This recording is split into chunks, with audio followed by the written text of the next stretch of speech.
Hello बच्चों, स्वागत है आपके अपने यूट्यूब चैनल फोटोन क्लासेस में। तो बच्चों, आज हम आप लोग को पढ़ाने वाले हैं डिटर्मिनेंट, जो बोर्ड एग्जाम के लिए काफी बेहद महत्वपूर्ण है। समझ रहे हैं ना। और यह एनसीईआरटी के हिसाब से आपका चैप्टर नंबर 4 है। डिटर्मिनेंट कहने का मतलब सारणिक। सबसे पहले एकदम बेसिक से जानेंगे डिटर्मिनेंट होता क्या है, डिटर्मिनेंट का रिप्रेजेंटेशन करेंगे, इसका एग्जाम्पल जानेंगे, एकदम जीरो लेवल से जानेंगे डिटर्मिनेंट को। तो सबसे पहले इसका हम डिफिनीशन कर देते हैं। देखिए डिफिनीशन, डिटर्मिनेंट का डिफिनीशन जानेंगे। हेडिंग लगाते हैं डिफिनीशन।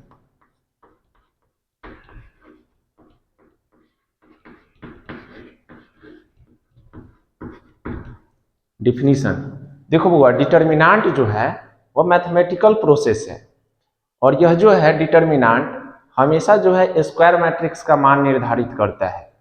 याद रखिएगा, determinant is the mathematical process which decide the value of A square matrix. इसी बात को लिखते हैं, it is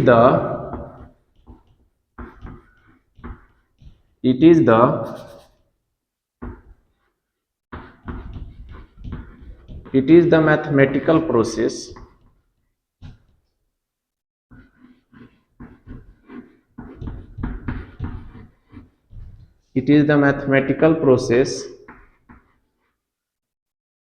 which decide the value of a square matrix.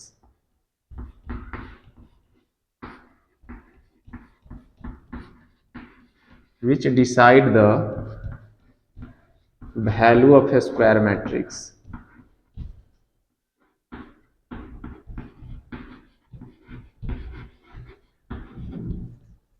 Value of a square matrix.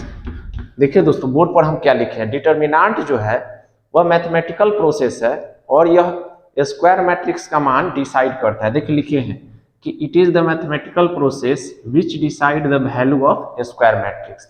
जब भी डिटर्मिनेंट आ जाए, दिमाग में रखना है इसी बात को कि जब भी डिटर्मिनेंट आएगा वह हमेशा के हमेशा स्क्वायर मैट्रिक्स का मान डिसाइड करेगा।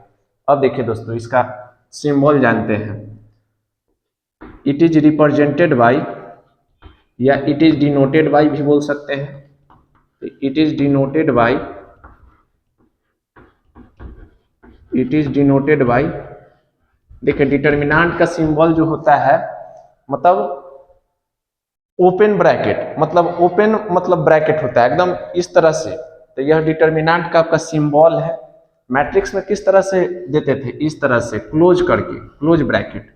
लेकिन यह मैट्रिक्स में हम पढ़े हैं, लेकिन डिटर्मिनेंट में ओपन करके देंगे, इसको खोल देते हैं। याद रखिएगा, यह डिटर्मिनेंट का सिंबल है या डिनोटर है। अब देखिए दोस्तों, एक एग्जाम्पल हम लिखते हैं। एग्जाम्पल, जिसके पहला एग्जाम्पल हम ले ले। कहीं पे लिखा है कि डिटर्मिनेंट ए, देखिए इसको पढ़ेंगे determinant of matrix A.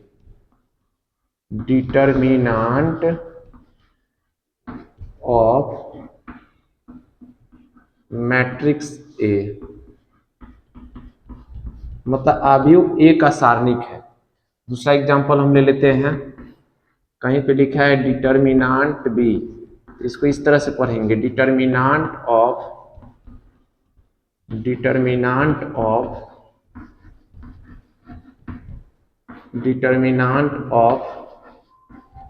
Matrix B. तो याद रखिए, इसको पढ़ते कैसे हैं इस बात को लिख दिए। अगर कहीं पे इस तरह से है, इसको पढ़ेंगे डिटर्मिनेंट ऑफ मैट्रिक्स ए। इस तरह से है तो इसको पढ़ेंगे डिटर्मिनेंट ऑफ मैट्रिक्स बी। अब इसका हम लोग ओरिजिनल एग्जाम्पल पर आते हैं। देखिए ओरिजिनल एग्जाम्पल, जैसे कि कहीं पे अगर लिखा है कि मान लो कोई मैट्रिक्स दे दिया जिसका एलिमेंट है 1 2 3 4। अगर कहेगा कि डिटर्मिनेंट ए बताओ, तो जैसे ही डिटर्मिनेंट पूछे इस वाले ब्रैकेट को ओपन कर देंगे, तो यह हो जाएगा 1 2 3 4। याद रखिएगा मैट्रिक्स से डिटर्मिनेंट कैसे लिखाता है। दूसरा, मान लीजिए कोई मैट्रिक्स है जिसका एलिमेंट हम ले लिए 1 0 2 2 1 3 4 5 1, इस तरह से ले लिए।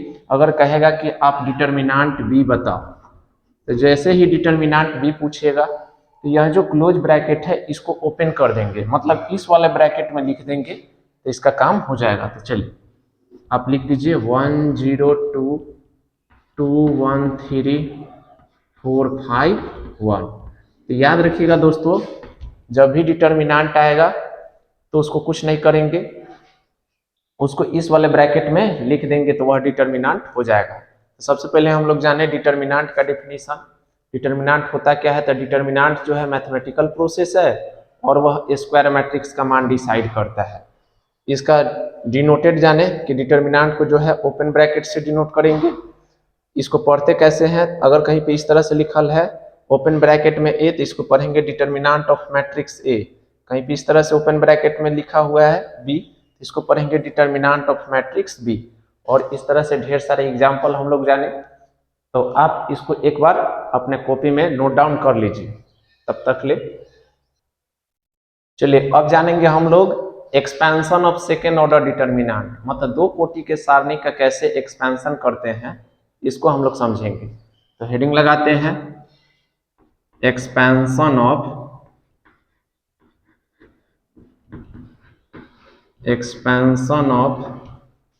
Second order determinant.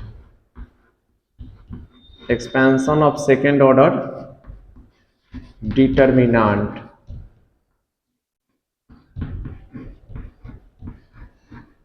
मतलब दो कोटि के सारणी का विस्तार कैसे होता है इसको समझते हैं। दो कोटि के सारणी का विस्तार कैसे करते हैं इसको देखिए दोस्तों। सबसे पहले देखिए कॉन्सेप्ट में हम क्या लेके चलेंगे। कॉन्सेप्ट इसके लिए देखिए, मान लीजिए कोई डिटर्मिनेंट आपको दे दिया जिसका एलिमेंट आपको इस तरह से है ए बी सी डी।